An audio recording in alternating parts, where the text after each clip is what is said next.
প্রিয় দর্শক, আসসালামু আলাইকুম। আশা করি সবাই ভালো আছেন।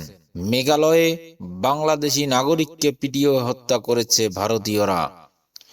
ভারতের উত্তর পূর্বাঞ্চলীয় রাজ্য মেঘালয়ের দক্ষিণ পশ্চিম খাসি হিলস জেলায় সীমান্ত পেরিয়ে অবৈধ অনুপ্রবেশ ও অপহরণের চেষ্টায় জড়িত অভিযোগে এক বাংলাদেশিকে পিটিয়ে হত্যা করেছে ভারতীয়রা।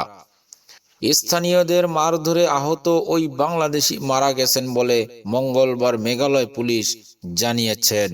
নিহত বাংলাদেশি নাগরিকের নাম আকরাম। তিনি বাংলাদেশের শেরপুর জেলার ঝিনাইগাতি উপজেলার বাসিন্দা। সোমবার বিকেল 4:30টার দিকে মেঘালয়ের খাসি হিলস জেলার কৈথাকোনা গ্রামের বাসিন্দারা তাকে আটক করেন। জেলার পুলিশ সুপার বানরাপ জিরওয়া বলেছেন, গ্রামবাসীরা আহত অবস্থায় আকরামকে পুলিশের কাছে হস্তান্তর করেন। পরে তাকে মাহেশখোলা প্রাথমিক স্বাস্থ্য কেন্দ্রে নেওয়া হয়, সেখানে মারা যান তিনি। মেঘালয়ের স্থানীয় বাসিন্দারা অভিযোগ করে বলেছেন, গত সোমবার কমপক্ষে 8 বাংলাদেশি অনুপ্রবেশকারী রংদাঙ্গাই গ্রামের স্থানীয় এক বাসিন্দাকে অপহরণের চেষ্টা করেন। এ সময় তারা গ্রামে হামলা চালিয়ে বাড়িঘর ভাঙচুর করেন। পরে স্থানীয় গ্রামবাসীরা জড়ো প্রতিরোধ করলে বাংলাদেশিরা পালিয়ে যাওয়ার চেষ্টা করেন।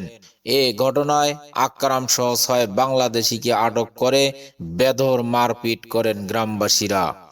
পুলিশ সুপার জিরওয়া বলেন, আটককৃতদের কাছ থেকে একটি রিভলভার, পরিচয়পত্র, 3টি ওয়্যারলেস সেট এবং একটি ম্যাগাজিন জব্দ করা হয়েছে।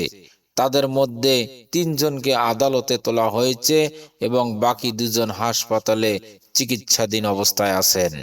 এর আগে মেঘালয় পুলিশ ও সীমান্ত রক্ষী বাহিনীর বিএসএফ যৌথ অভিযানে খোনজয় ও গিলাগোড়া এলাকা থেকে কয়েকজনকে গ্রেপ্তার করা হয়। বাকি 2 সন্দেহভাজনকে ধরতে তল্লাশি অভিযান চলছে বলে জানিয়েছেন মেঘালয় পুলিশ।